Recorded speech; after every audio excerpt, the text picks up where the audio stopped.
Washington prevails in Pasadena. The Huskies roll past the Bruins 48-14.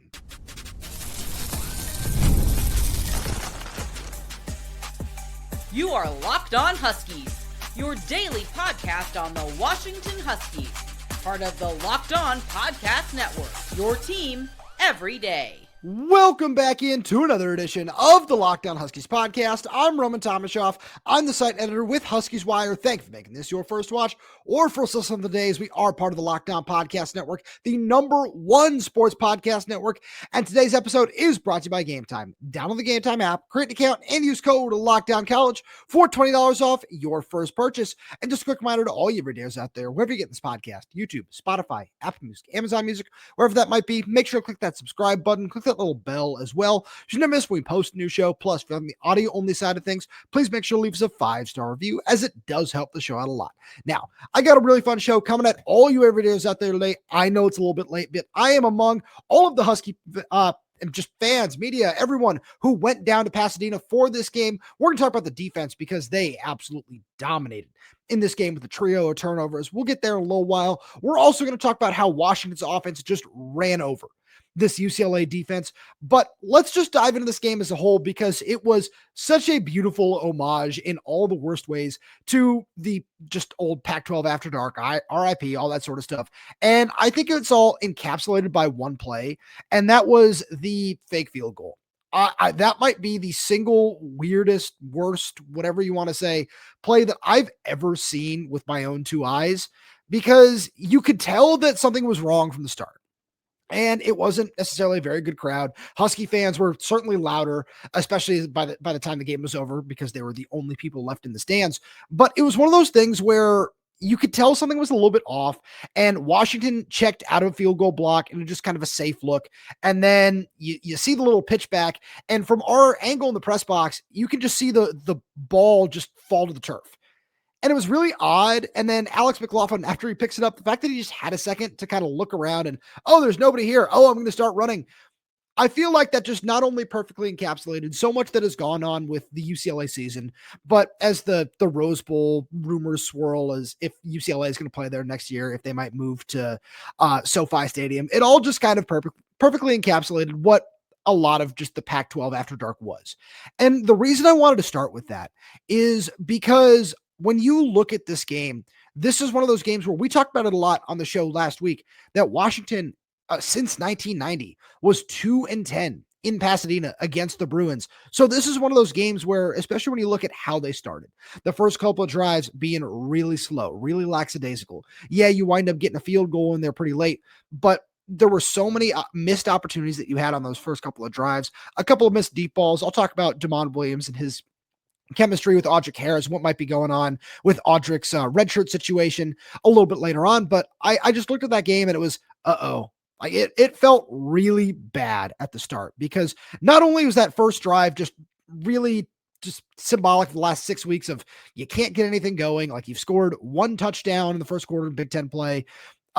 It's just really since the start of the season, when you look at the Ohio State game, how that went and everything from that point on. But this is one of those games where you look at that, and then obviously on UCLA's first possession, Nico Iamaleava rips off that 26-yard run, and all of a sudden it was, things could get really messy here in a hurry, considering the history, considering how Washington has played on the road over the course of Jedd Fisch's tenure. It just straight up has not been good. And the fact that you're able to put all that behind you after a couple of possessions and really roll to an easy win is not just refreshing. It was a really nice job by this coaching staff, because you were playing shorthanded. You didn't have Denzel Boston. Yeah, he played a couple of snaps here and there, but it felt like he was just out there as a decoy more than anything else. Raiden Vinesbright was out. Landon Hatchett was only available in an emergency situation. Drew Party remained out. But you look at the way this team played, and Takario Davis as well, who Jedd Fisch clarified that after the game. He said that Davis suffered a lower body injury on Thursday during practice, and that it doesn't seem like it's going to be a long-term thing. He just didn't have enough time to recover before the UCLA game. So it seems like he's on track to play against Oregon, but that's something we'll monitor as the week goes along. But considering all those things, the fact that this is one of those games where, again, considering the history in the stadium, considering Jedd Fisch's struggles on the road, this is one of those games where a start like that very quickly can just tumble like it did at Wisconsin, where, yeah, it's not necessarily, looking really bad on the scoreboard, but you can tell by the flow of the game. And you can tell by just some of these other little things that something is very, very off. And that just wasn't the case, which was, again, just if nothing else, refreshing. Because that has just been such a calling card of this Husky team. And when you look at some of the really important things from this game, how many young players played as well as they did, whether you want to talk about Dezmen Roebuck or John Mills or Taulealea, continuing to see more and more action. Adam Mohammed, Jordan Washington, who continue to look just like a really exciting backfield combination. You look on the defensive side of the ball, Dylan Robinson, Rylon Dillard-Allen didn't play a whole ton today, but is just another one of those building blocks we've seen throughout the season. Zaydrius Rainey-Sale just continues to thrive. We saw some more of Devin Hyde in this game as well. There are so many young players on both sides of the ball that are continuing to emerge. And in a game like this, where, yeah, it might not seem valuable at the very end of the game, but the fact that these guys are getting playing time and getting that experience in Big Ten play is still so important, because as you continue to look towards the future, these are guys who are, again, just such a big part of everything that Jedd Fisch is building, no matter what the position might look like ahead of them, where I think about Zaydrius at linebacker, where we saw Jacob Manu play today. Devin Bryant, Xe'ree Alexander, Budal Lukta next season, all of these guys that have eligibility remaining, that could be a really crowded room.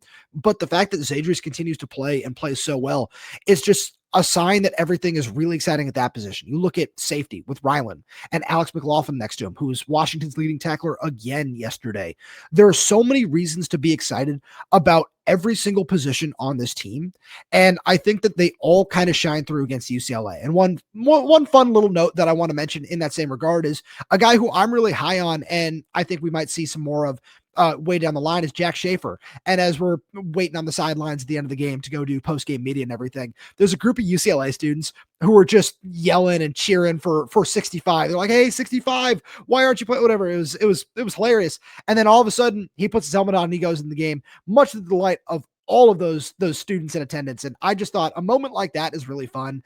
And to see that for, again, a player like Schaefer, who comes in with pretty high expectations, was one of the top players in North Dakota in last year's class, seeing him make his college debut is a really exciting thought, because we saw Paki Finau, another one, play really, really well. And I think all of that is just so exciting and so emblematic of what the future can be. And this is one of those games where you look at Wisconsin a few weeks ago, things were just such a disaster. It was, there might not be a lot of hope here. This is really bleak. This is really disappointing. And, whatever else you might have felt after that game. And that was all okay. That was all totally fair. And there was a reality where that continued to spiral today. But credit to Jedd Fisch. Credit to him and his entire coaching staff for finding ways to null that and just completely call that and say, yeah, no, we are better than that. We can find a way to figure this out against these bad teams on the road, because UCLA is a bad team. There's no way around it.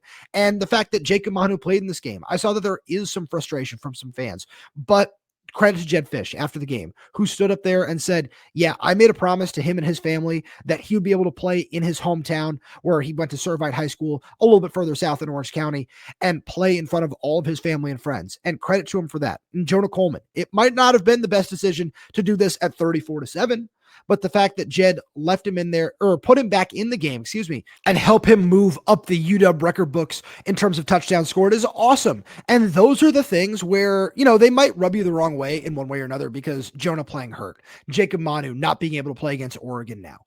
I get it. And I think that those are completely fair arguments, but looking at on the other side of the coin, this is one of the reasons that Jedd Fisch right now has the number 15 ranked recruiting class in the nation. This is one of the reasons that whenever you ask players about Jedd Fisch, they are always so passionately in his corner and so passionately just, hey, yeah, this is a guy that I would play for. I would die for. This is why so many guys followed him up to Washington from Arizona, because he is one of those people that will go to bat for every single person in his program. And you have to tip your cap to that, where it's something that's really interesting, because this is one of those things where a lot of those guys who followed him up from Arizona, we're starting to see that really shine through. And on Saturday, that started with Damon Williams and Adam Mohammed. And we'll get to that right after a message from our good friends over at Wayfair. The holiday season is right around the corner, and that means it's time to get your home ready. Whether you need more seating for guests, cozy new linens, or fun serveware for holiday hosting, Wayfair's Black Friday sale is here to help you make your space shine. And the best part, you don't have to wait. Wayfair's Black Friday deals are happening all month long with up to 70% off everything from sofas to spatulas. I recently upgraded my podcast studio. Check out this awesome bookcase behind me that I got from Wayfair, and as you can see, it has completely transformed the room. And I really couldn't believe how fast it shipped. It came just in time to make sure that I could spend the final month with a fun new setup for all you everydayers out there.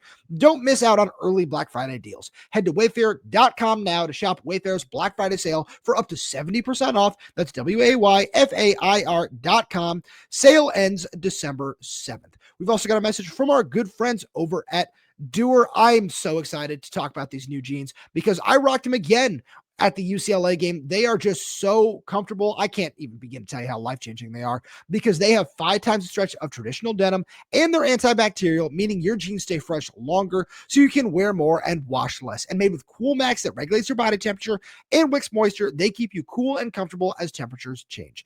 Doer combines classic jeanswear style with the kind of comfort and performance you get from athletic wear.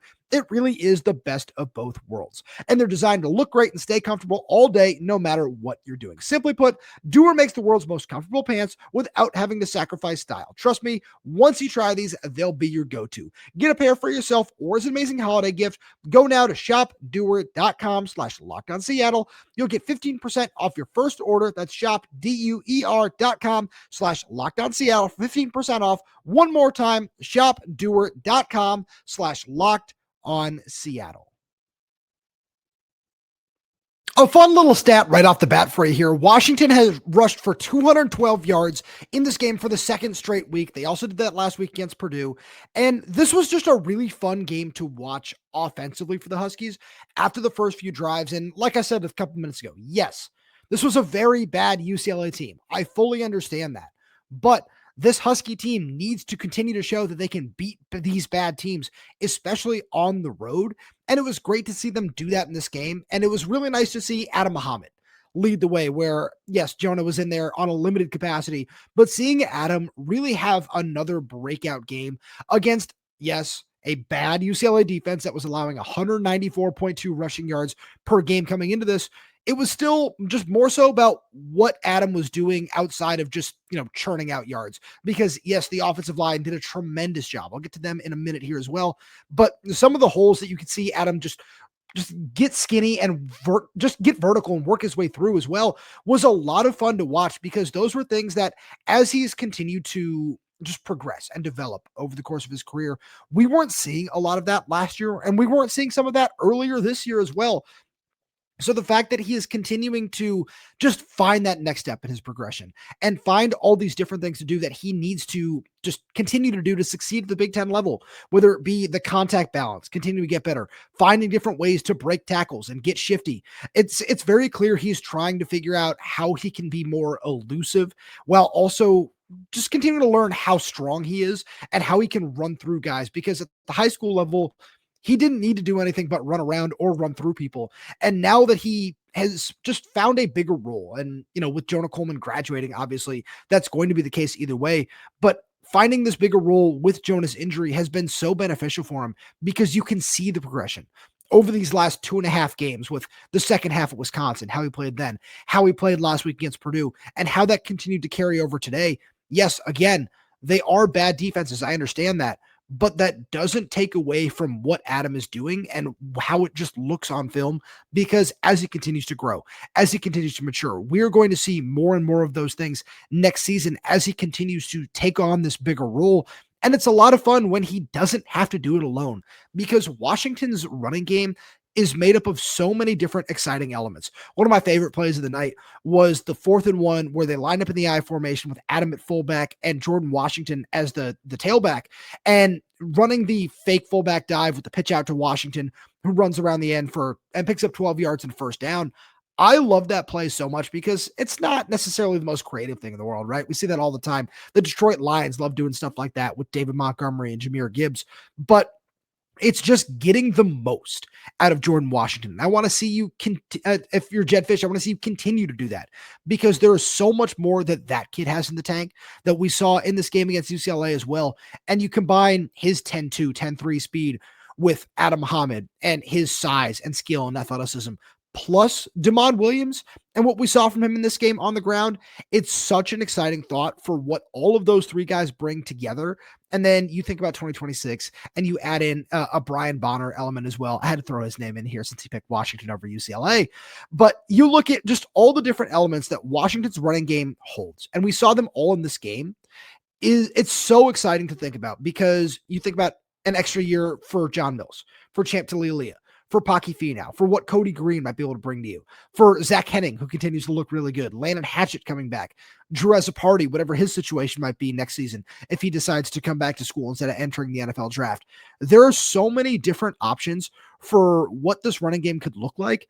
And just seeing this team continue to develop and continue to become more physical and look like a real Big Ten program is a lot of fun, because in a game like this, that's exactly what you're supposed to do. You're supposed to be able to run for 200 plus yards on a bad defense and keep Dezmen Williams sack free for the second straight week. Those are exactly what you're supposed to do, even though you're playing 2 true freshmen on the offensive line, 3 when you include a redshirt freshman. Those are the kinds of performances that you need to put together to continue to establish yourself as a top 25 team, to be in the rankings week in and week out, and to be considered as one of the top 6 programs in this conference. It's all so important, and we're starting to see this team do that. And so much of that is because of Dezmen Williams, where his first half wasn't super pretty. 8 of 15, 55 yards, an interception, but he really turned it on after the break. Obviously, you saw him dial it in a little bit when it comes to the accuracy on some of those deep balls, but let's talk about that a little bit, because without Denzel Boston, without Raiden Vinesbright, yeah, things are going to look a little bit more out of sync when it's guys who are taking second team, third team reps. And in the case of Audric Harris, someone who was considering redshirting, and from the way Jedd Fisch sort of hinted at it after the game, is also maybe considering leaving the program and looking to transfer, because Washington is still looking to bring in more high caliber receivers. You have the 5 true freshmen, 3 of whom have already burned their red shirts this season. There's so much to consider with that. And the fact that Audric, shout out to him for stepping up, playing this game, deciding, no, I'm not going to redshirt this season. I want to be there for my teammates. That's a great move on his part. And to his credit, he also looked awesome in this game. And to pair these two things together, Audric was getting separation. He just wasn't in perfect sync with Dezmen Williams. I don't think that's either person's fault. That's just the way that it happened to be in this game, because Dezmen has spent so much more time with Denzel Boston, with Raiden Vinesbright, just working on some of the timing of these routes. And for Audric to create that kind of separation, it was really exciting to see. But the fact that Dezmen Williams wasn't hitting him, it felt like there was just so much left on the table. And to go back to what I was talking about earlier, that's one of those things that in a game like this, where if you look up and it's let's just say it's a 24-20 final score and Washington gets upset in this game, those are the kinds of plays you're going to look at and say, oh, on that first drive, Audric had a step on 3rd and 5, and that should have been a touchdown. Later on, oh, Audric had a couple of steps again on that deep crosser, but Dezmen just overshot him by a yard or 2. That could have been a touchdown as well. And all of a sudden, that's a completely different ball game. In a game like this, it's nice that those things didn't necessarily matter in the long run, but it just kind of showed that there is a lot of promise for this passing game as well. And when it's not hitting, when Dezmen is just a tick off, like he was on that interception where he led Dezmen Roebuck way too far over the middle of the field, those are the kinds of things that make Dezmen Williams one of the best quarterbacks in the country. It's the fact that even though he might be a little bit off, he can make up so much with his legs. 44 of his 56 yards on the ground came on one drive, that opening drive of the third quarter. And that very clearly just opened up so much in this passing attack, where Dezmen Roebuck had a tremendous day, finishes with 7 catches for 96 yards and a touchdown. Everything that Dezmen Williams does with his legs can open up so much more for this passing game. And it's a fun thought for, this game against Oregon, right? With Denzel Boston, hopefully back in the lineup. If Raiden Vinesbright can play, what that might look like. Washington's passing attack does so many things very, very well in terms of getting guys free. And sometimes it's just a matter of making sure the connection is there, especially down the field.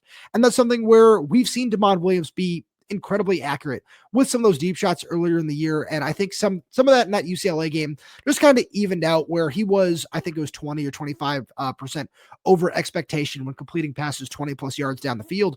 So seeing that, I don't want to say come back down to earth, but just kind of balance itself out a little bit isn't necessarily the most surprising thing in the world.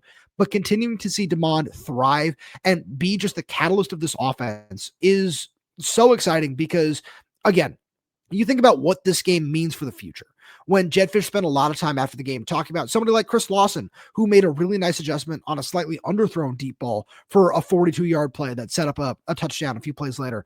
There are so many different plays like that where, okay, yeah, these are all guys, again, coming back next season. These are all more and more things to build out of. And I think that's, especially when you look at what the Wisconsin loss did, and it's still so crushing to talk about that and think about that. Because you should be going into this game at 9-2, and you should be going into this game with a spot in the college football playoff on the line. But unfortunately, that's just not the case at this point in time. And you think about building for next season and what it's going to mean to have more reps for Chris Lawson, more reps for Raiden Weisbreit, maybe more reps for guys like Marcus Harris and Deji Ajose, or maybe Mason James comes in and breaks into the rotation. Whatever it might be, there's so many fun thoughts for what this passing game can be. And the fact that those are all threats combined with what Demond Williams can bring, not just with his arm, but with his legs as well, is what makes this such a dangerous team. And one of those teams that looking forward, people are going to, there's going to be a point this coming off season where it's probably going to be in April. In May, it's, Washington is my big sleeper of the year. Like, yeah, 2025, they were really good. They lost a game they shouldn't have. But now that these guys are all a year older, moving forward, they are going to be a team that everyone is going to need to keep an eye on. And I think just like Purdue last week, these games against these bad teams where you can get right and really find yourself and really just see everything click is so important going into 2026, looking at what the schedule might be next season, because you can look back on games like this and say, that's where that guy figured everything out. That's where that guy figured everything out. And for someone like Chris Lawson, for someone like Adam Mohammed, these games can be so important for that. And it really is just such an exciting thought. But let's switch sides of the ball because the defense was just as good in this game. Right after a message from our good friends over at Game Time. College football is back, and I couldn't be more excited. The tailgates, the rivalries, the energy in the stands, there's just nothing like it. But let's be real, actually getting tickets can feel like more of a battle than the game itself. Endless queues, hidden fees, prices jumping at checkout. That's why I use Game Time, the app that gives the advantage back to fans. It's the easiest way to score last-minute tickets at the best prices with no surprise fees. What you see is what you pay. I pulled up Game Time, and in just a couple of taps, I saw amazing deals. I'm talking about your favorite college football games for as low as $25. The app makes it super simple. You can even see the exact view from your seat before buying. So take the guesswork out of buying college football tickets with Game Time. Download the Game Time app, create an account, and use code LOCKDOWNCollege for $20 off your first purchase. Terms apply. Again, that's promo code LOCKEDONCOLLEGE for $20 off. Swipe, tap, ticket, go. Download Game Time today. Right off the top here, I'm going to ask you a little trivia question, and I'm going to get back to it at the end because this guy is the unsung hero of the team. Without looking it up, hopefully, I want you to drop in the comments below who your guess is for who Washington's leader in pass breakups is this season. We'll get back to that a little bit later, but let's talk about one of Washington's best players. That's safety Alex McLaughlin. He had another tremendous game last night. Leads the team with 8 tackles, has a tackle for a loss, has a pass breakup in the game, has the one of 3 fumble recoveries that the Huskies had in this game, the other 2 obviously coming on defense, and then the special teams touchdown we talked about a little bit earlier on. Watching him continue to grow and thrive in this Ryan Walters defense is so much fun because every single week you can just, again, see the growth, see him getting better and better and better. And he was already somebody who was top tier in terms of play recognition, in terms of just ball skills and everything else like that. Tackling, to see him continue to add weight and become an even better tackler is so much fun as well. And just seeing what's next in his development is an exciting thought because, like I was saying, he fits so well in this Ryan Walters defense, and he does so many different things. You can put him in the slot. You can put him at free safety. You can put him at inside linebacker practically if you need him to play there. And doing all of those things has just made him not only so productive, but again, you can just see the progression in leaps and bounds this season as he continues to improve on a week in, week out basis, which is so much fun because he's someone who I believe should be in consideration for all Big Ten honors. He has been that good this season. I do believe that. And one of the best parts about this is not only can he come back next season, I fully believe that he will at this point in time, but he's going to be joined by several other really impressive members of the secondary. It was awesome to see Dylan Robinson get a start for Tacario Davis, who, like I said, should be back for the Oregon game. That seems like it'll be the case according to what Jedd Fisch said after the game. But Dylan Robinson is just so impressive. He gets a second fumble recovery. I think he leads the team in that category so far this season, but he's just another guy who, despite being a true freshman, has not blinked since he was forced to come into the game against Washington State after Leroy Bryant struggled. Obviously started against Jeremiah Smith and Ohio State the week after as a true freshman. He gets another start the week after that at Maryland, and he's just been so solid. Watching him tackle is so much fun. Watching Ephesians Prysock, I know he's not coming back next year, but watching him grow as a tackler has been tremendous. He has been so impressive in that regard, and that showed up in several different cases in this game on Saturday. And then watching Rahshawn Clark, too, another guy who was just a really violent, really fun tackler who stripped the ball that Dylan Robinson recovered, has been a lot of fun because watching Rahshawn, he lined up all over the formation in this game. There was a play where it looked like he might have cramped up, where he came in screaming on a nickel blitz and laid a big hit on, I think Luke Duncan was in the game at that point in time. But watching him continue to grow is so much fun because it wasn't just that. It wasn't just the fumble recovery. There was one play a little bit earlier on in the game where he took a really big risk, where he was lined up as a free safety and decides to break over on a pass. I can't remember who the receiver was on the play, but he made a leaping try for interception.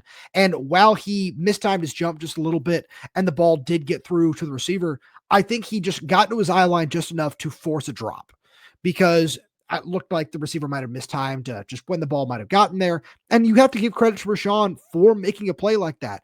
And the fact that there are that many exciting members just in the secondary to not just count on, but that are coming back next season is a really fun thought for what this Ryan Walters defense can be moving forward, because this defense hasn't given up 300 yards since the Illinois game. So it has been almost a calendar month since the Huskies have allowed over 300 yards in the game. That's just a fun stat in and of itself. And again, it's all these guys that are coming back, not just on the back end. You look at this group of linebackers, and with Jacob Manu, with Alex McLaughlin sometimes playing at that position, plus Zaydrius Rainey-Sale, plus Devin Bryant, plus Buda Alukto when he's healthy. That is such a solid group of players right there. And yeah, you're going to have to go through some major turnover after the 2026 season, but you talk about a group that is ready for Big Ten play. And in terms of not just their size, the physicality, their tackling ability, the versatility as well. Some of these guys who can play inside, who can play outside and do so many different things and just find a way to make an impact is so promising for what this defense can be, because I've been going through it in my head. And right now I couldn't give you 2 2026 starters. Truly. Like, I don't know if Ryan Walters might have to change the scheme a little bit to put a third guy out there on the field on every single play as an outside linebacker, because there is an argument for most of these guys just in that room to be able to start right now. And just with how good this defense has been, with how good this run defense has been. And we saw that again yesterday, wrapping up Nico Iamaleava just for minimal gains, forcing a fumble on him too after that first run where he escaped and broke Ephesians Prysock's ankles and picked up 26 yards. He was contained for the rest of that ball game. And you have to give credit to the entire front seven, because Jedd Fisch was very complimentary of his pass rush as well. And again, this is what I was talking about with this group for the entirety of this last week, where, yeah, it's not the most productive group in the world. No, it hasn't given you what you might hope it would, especially with how Ryan Walters structures his defense, but you're continuing to see it get better and click at the right time. And in this game against Oregon coming up, hopefully you see even more of that from what is a veteran group, where Ontario Thompson continues to look really, really good. Elenius Davis, one of the guys who can come back from this group. Him and Bryce Butler look like they could be a really nice combination on the interior for you moving forward. Plus, you add in what Zach Durfee did. Jacob Lane is another guy with eligibility remaining who had a nice productive game. There are so many players on this front four, front five, what have you, that have been really effective members at just playing their role. And now it's a member of turning some of these, yeah, that was a good play. That was a, when you think about Pro Football Focus's ratings, a 0, a neutral play, you did your job, turning those into plus plays and double plus plays where you can make an impact and get a quarterback hit, get a pressure, turn that into a sack, turn that into a strip sack, whatever that might be. It's very clear that this group is starting to gel in that regard, and it does start on the interior. And to just kind of keep with the theme of the show here of talking about a lot of these young guys because they did show out, and a lot of these guys with eligibility remaining, bringing it back to Linneas Davis and Bryce Butler, those are guys who have shown that they can consistently win on the interior. And moving forward and looking at next season, it's something that I asked Jedd Fisch about a couple of weeks ago. And instead of, he talked about not, having to jump from seniors to freshmen in terms of development, what the things might look like on the depth chart.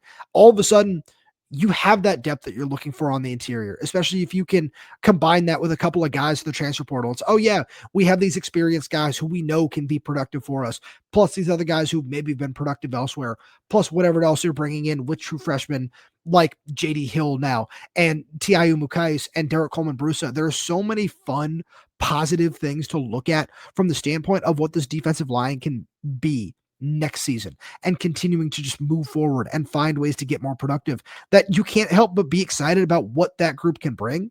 Now, to bring it back to the beginning, if you guessed Deshaun Lynch, you are correct, because Deshaun Lynch leads this team with 7 pass breakups. He has been tremendous at batting the ball down this season. He had another one in this game against UCLA. He had a fumble recovery. He has truly been the unsung hero of this team. And that's why I structured this the way I did. Talk about the defensive line a little bit later, because Deshaun Lynch is one of those guys who, at the beginning of the year, it was very clear he was still trying to find his footing in this scheme after being asked to play a very different role last year. And this is a guy who last year I was just dumbfounded by his athleticism. It was very clear that, it's 6'5", close to 300 pounds. He moves really well. He's a really good athlete. And it was about putting it together at this level, because he did it well at the FCS level, but that's not the Big Ten. And it took him a little bit of time to do that and to find his footing and to find the physicality. But to his credit, he has been able to do that. And he was one of those guys who in this game, he had a couple of pressures on Nico Amaliaba. Again, he had the bat down. He had the fumble recovery. And as Washington rounds out this season, as you play this game against Oregon, as you get to the bowl game, seeing a guy like that and how he's developed over the next, over just his 2 years at Washington, it gives you a lot of hope for what that edge rusher position can be in the future. And you look at some of the guys on the roster right now, whether it be a Caleb Smith, a Victor Sanchez-Hernandez. Yeah, we haven't seen them yet this season, and we probably won't until at the very earliest next year. But seeing how Deshaun Lynch has developed and the steps that he's taken in his game, it should give you a lot of hope when you look towards the future. When you look at, hey, where is this edge rush pressure going to come from? Who is going to provide that? There are some guys on the roster who that might be them. I still think that you need to go out and take a really impactful transfer. You need to go out and spend the big bucks for a guy like that.